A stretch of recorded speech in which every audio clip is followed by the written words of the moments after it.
What's up, man? Welcome back to Jim Tan Beef, and I'm gonna start this video with being a little vulnerable and sharing my biggest distractions with you. Those being politics and comedy podcasts. And I'll start with comedy podcasts. So I got into comedy podcasts through the Joe Rogan Experience and just the whole comedy ecosystem, like the Bert Kreischer, Tony Hinchcliffe, all those guys. But I started really liking Kill Tony probably about 3 years ago, and I've binge watched all the past episodes. I don't watch it too much anymore just because I realized it was a distraction. But man, I used to be addicted to it. I would watch maybe 2 episodes a day just to get caught up on it. I would watch it every Monday when it would premiere. I was the ultimate stan for Kill Tony. I would tell everyone about that show, and I think it was really good in the past just because it was edgy and it was something new. But really, it turned into the same thing every show now, just the same jokes. You know exactly what he's gonna make fun of. I just had to realize how much of a distraction it was in my life and how it was taking me away from my true goals. And now my true goals and my true passion in life is fitness. And that's why I have a fitness page here on YouTube and on Instagram. That's why I make these videos, is to help with fitness, to help with mindset, to help men make fitness transformations. But these comedy podcasts, I found that they were warping my brain. The way they joke about stuff, it kind of makes it normalizes talking vulgar. And I'm not talking just about cuss words, but it's just the things they joke about. A good example is Bert Kreischer. Bert Kreischer, the machine, the guy who takes off his shirt, fat guy. Recently, he started talking about being an OnlyFans pimp. And he has ladies sending him in videos to apply to be his OnlyFans prostitutes, I guess is the best way to put it. And they're literally sending him videos of them shoving a bottle of vodka up their vaginas to, get his attention and provide that shock value. And it's just so dirty how this is normalized, and how he has impacted young men. He kind of infiltrated Joe Rogan's circle. I would say overall Joe Rogan is a great example for young men. He preaches a healthy lifestyle, preaches eating meat, he preaches getting exercise. I think all those things are great. But I think the one thing that those guys are missing is Jesus Christ. I myself am a Christian, and I think that those values in society just have to be held up a lot more, or you end up getting things like Bert Kreischer talking about how he wants to be an OnlyFans pimp when he's 50 years old. He has daughters that are 20 years old, and he's literally having women send him videos of them shoving vodka bottles up their vaginas. And it's just the whole mentality of it, of having your fans send you videos trying to try out, he has a position of authority, and he uses this position of authority for degeneracy. He's not preaching a good message. He's all about drinking alcohol, and now he's on to promoting porn, which do young men need any more promotion of alcohol or porn in their lives? That's what everything in this society promotes, alcohol, porn, drugs. We don't need more of that. But I realized that energy was also transforming into the Kill Tony podcast. The Kill Tony show, oftentimes, he has transgenders on the stage, and I don't hate transgenders, but it's the fact that it's becoming normalized, that they're on the stage and that people are joking with them and talking about there's this black guy and he's dressing like a girl, and it's just he comes on stage with these high heels on, and it's you literally have to turn it off when you're watching it because it's so disgusting. But by him, I don't want to say by him giving them a platform, but by him just having them on the show and normalizing it so much, even though he's joking with them and making fun of them in a way, well, he really does roast them and makes fun of them, and they do have a good sense of humor, But that's not the issue. The issue is just how it's like normalized. Low key, it's conditioning you.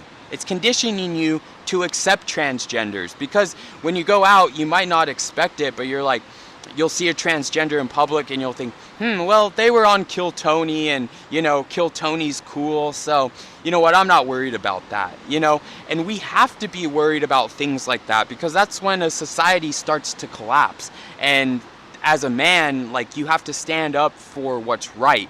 And transgenderism is just not right. It goes against like everything in nature. Like, I'm in nature right now. Like, there's all these little crabs around me. There's lizards around me. There's no lizards like trying to be a female when it's a male, wearing a wig around. There's no crabs that are like painting their shells like men paint their nails. It's just like not inherent to nature. And people will say, well, that penguins will like share an egg together. Two male penguins will raise an egg together if the mom dies.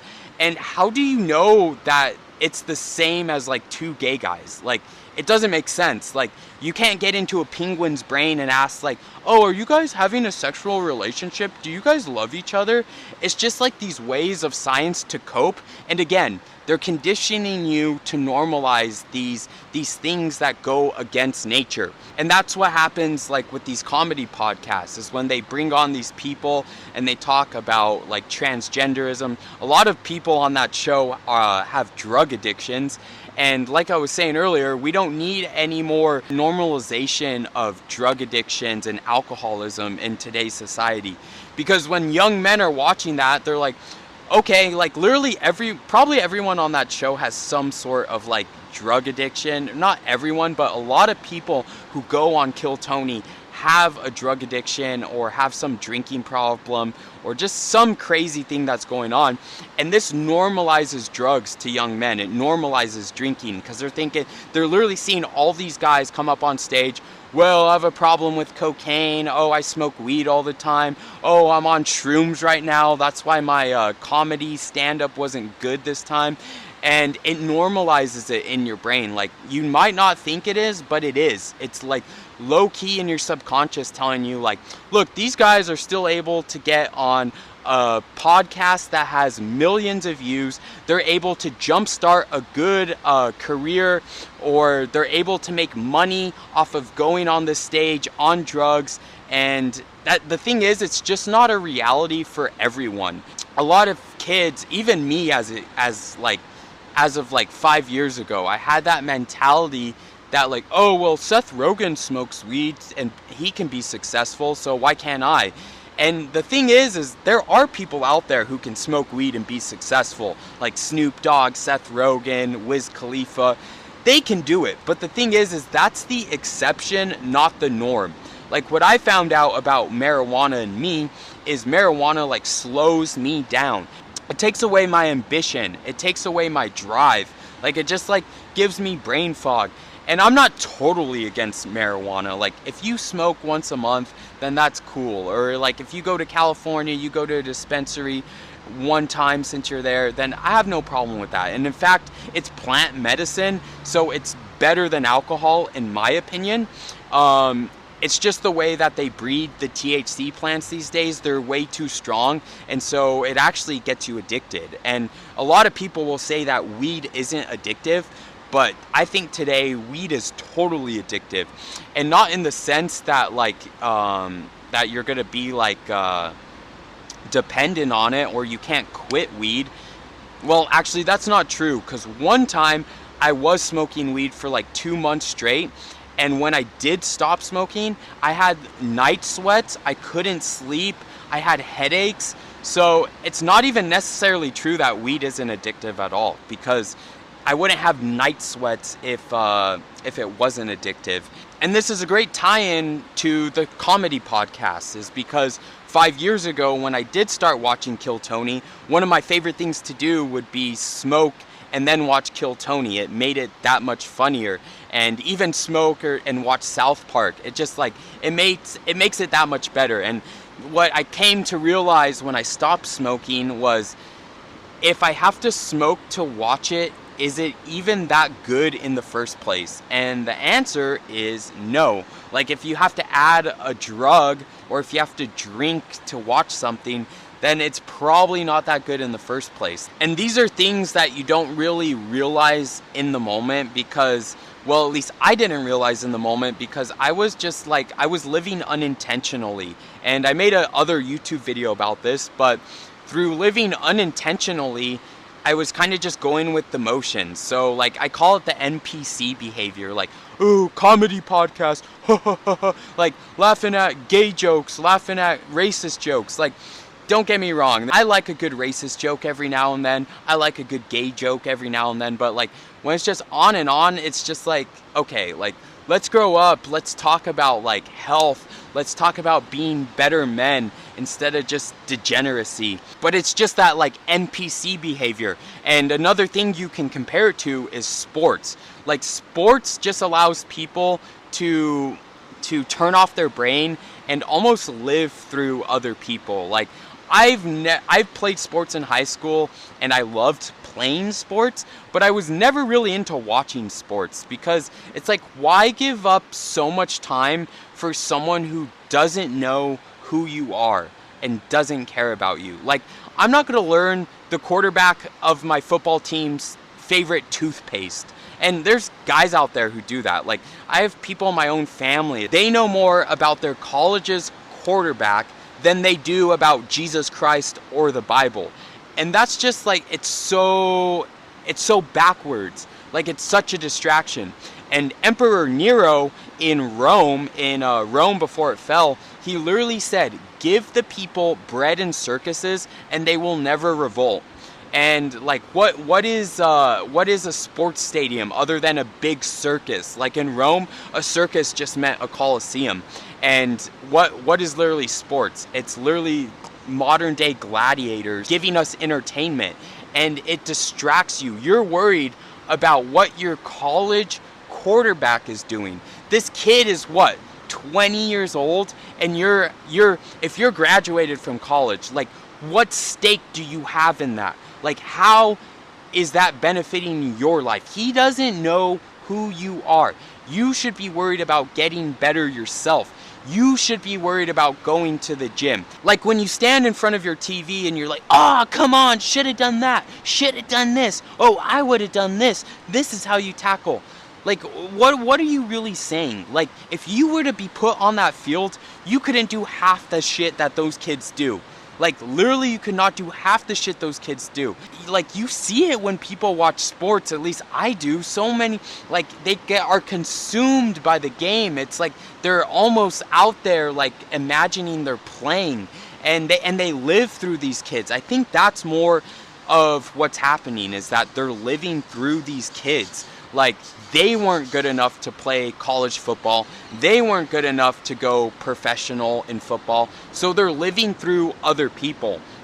And it's no different than if you're like on Instagram or on TikTok watching an influencer's reels all day, like, and you're living through them versus like living through yourself. And like, I get it. I'm on social media. You're watching me, but I don't want you guys to live through me. I coach men to make their lives better.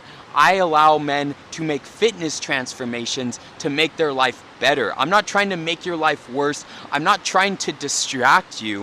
I'm trying to make your life better. I'm trying to get you guys jacked. I'm trying to get you guys shredded so you can be your best self, have the most confidence in yourself, increase your presence. But these distractions, they take you away from your true purpose, like being jacked, being shredded, being a good father. And if you're not a father yet, then preparing to be a good father. And this is something that I'm working on right now. Is my wife just started talking about wanting to have kids. So I'm like, oh shit, I better get my shit together. And in fact, that's why I've been journaling and thinking about things like this, about what distracts me in my life, what's taking away from my true purpose. And it is things like these comedy podcasts and politics.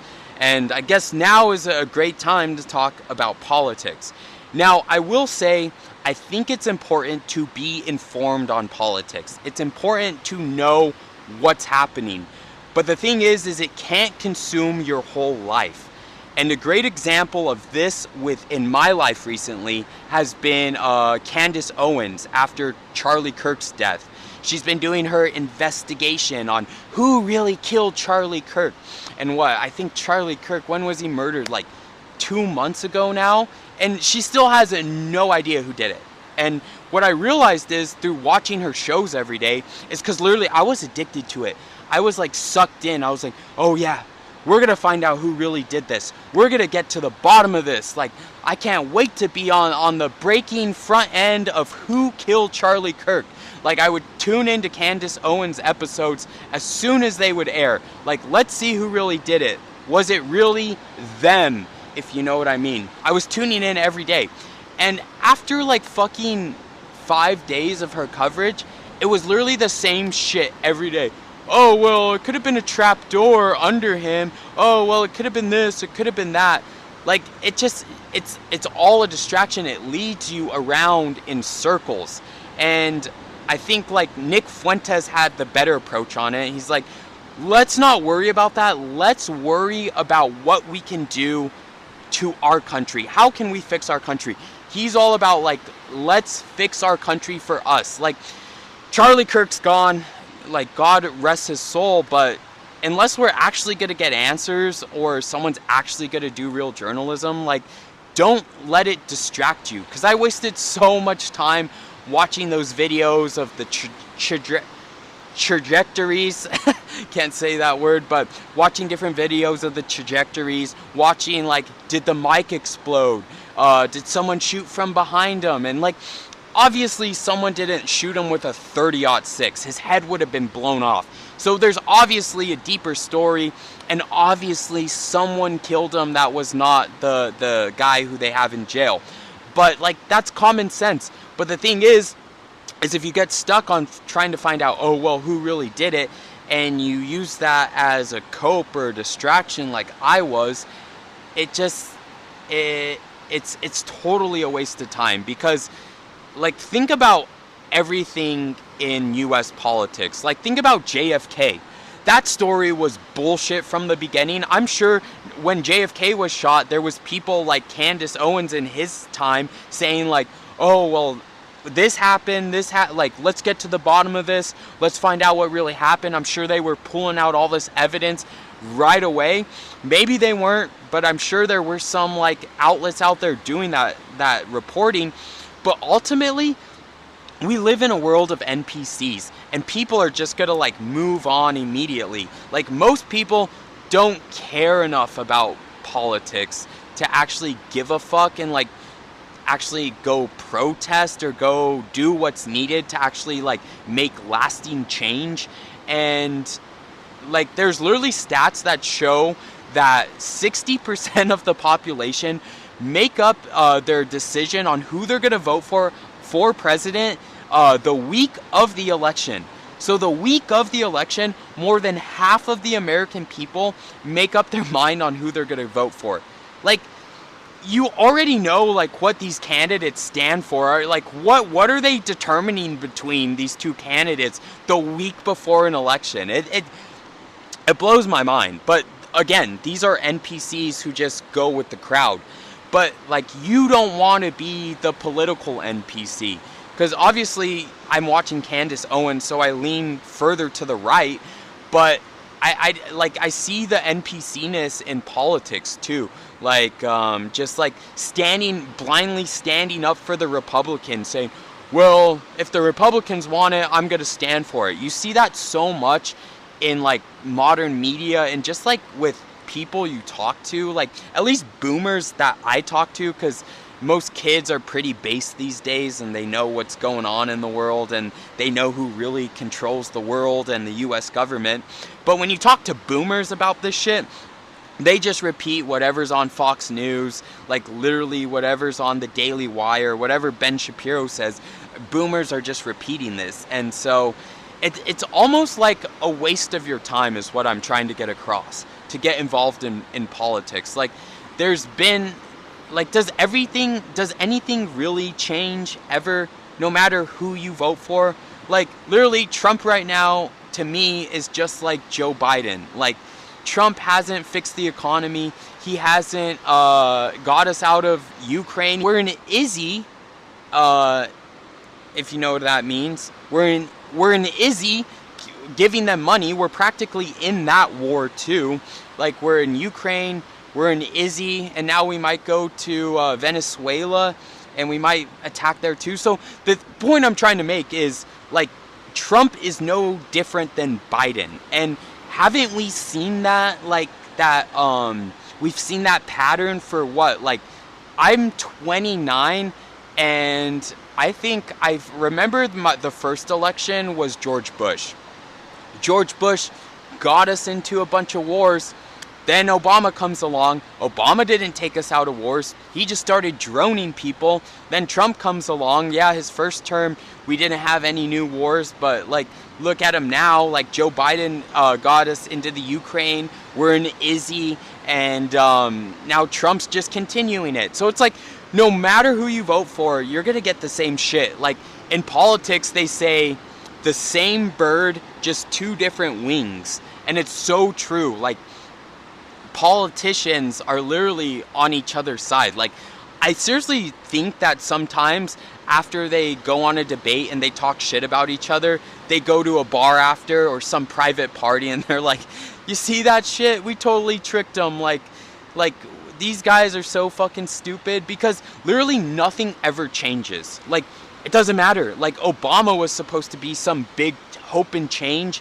He didn't change shit. Trump was supposed to be some big change to the right. He didn't do shit. And it's just like, the point I'm trying to make is that it's all a distraction. It's made to distract you from being your optimal self. So yeah, you should be, like, keyed in on politics. You guys should know, like, what's happening to the country, like what these politicians are trying to implement, because if you're totally blind and totally in a bubble, then the elites will just, like, completely roll over us and do whatever they want to us. So we do need to be a little informed, but it can't become your personality and your life, because when you start getting too attached to one side or the other, it's literally, you're a stand for these people, again, who don't care about you. It's a perfect analogy to sports or even the comedy podcasts. Like, Tony Hinchcliffe doesn't know who I am.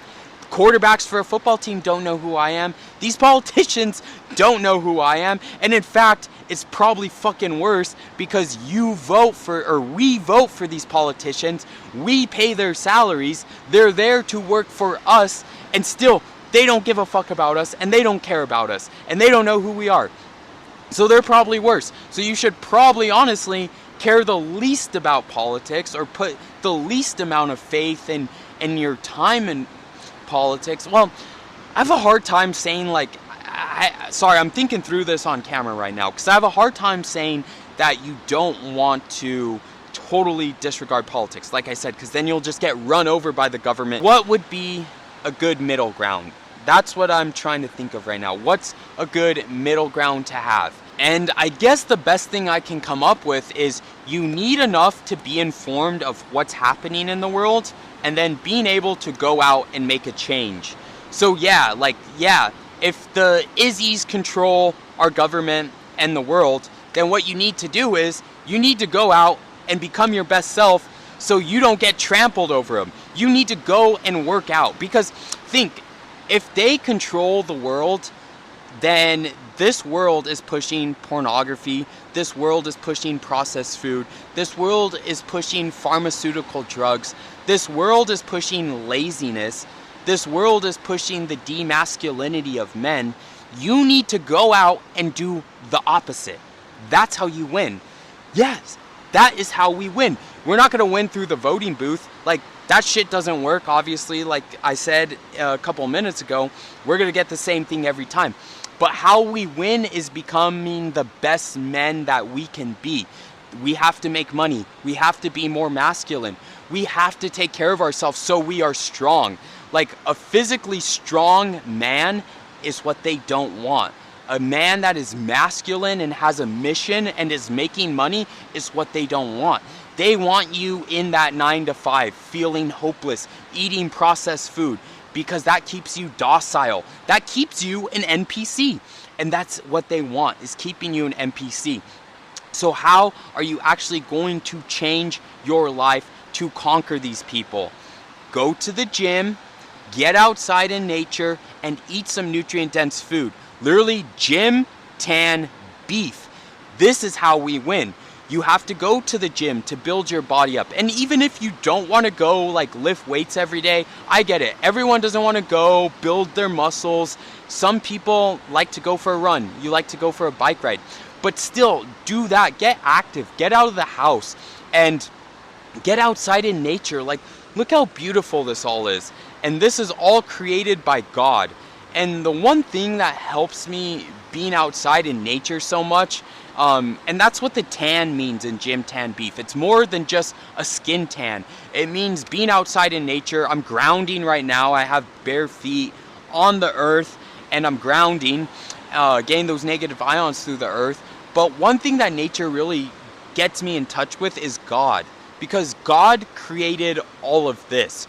God didn't create the concrete buildings. Like, God didn't create all these soulless buildings, concrete houses, apartment complexes. Like, our modern world is so soulless, and I think it's made like that for a reason, to crush your spirit.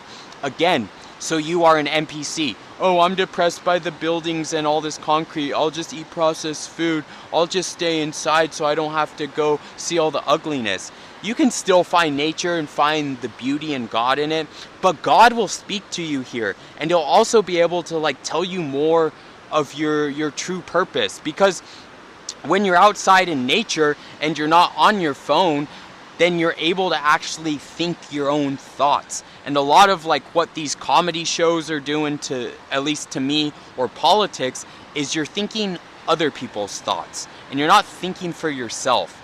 So therefore, you're not becoming who you're supposed to be. It's literally a distraction. It's distracting you from becoming your best self. And the way that I fight back against this is, again, doing my Gym Tan Beef. So I went over going to the gym. You need to get stronger, getting outside in nature, getting a tan, being with God, like literally being where we were meant to be, where God created us to be. And then beef. That's eating nutrient-dense foods that literally God gave us. And think about it this way. If you're like, well, I can't give up processed food because it tastes so good. Remember, this is what they want. They want you to eat this. Like these evil corporations, they literally make this food to hit your bliss point. And so your bliss point is like the point to where you get addicted from the food. Like it's literally made with the right amount of salt, the right amount of crunch, the right amount of sugar to play on all your monkey brain parts and say, this is the most perfect food, eat more of it.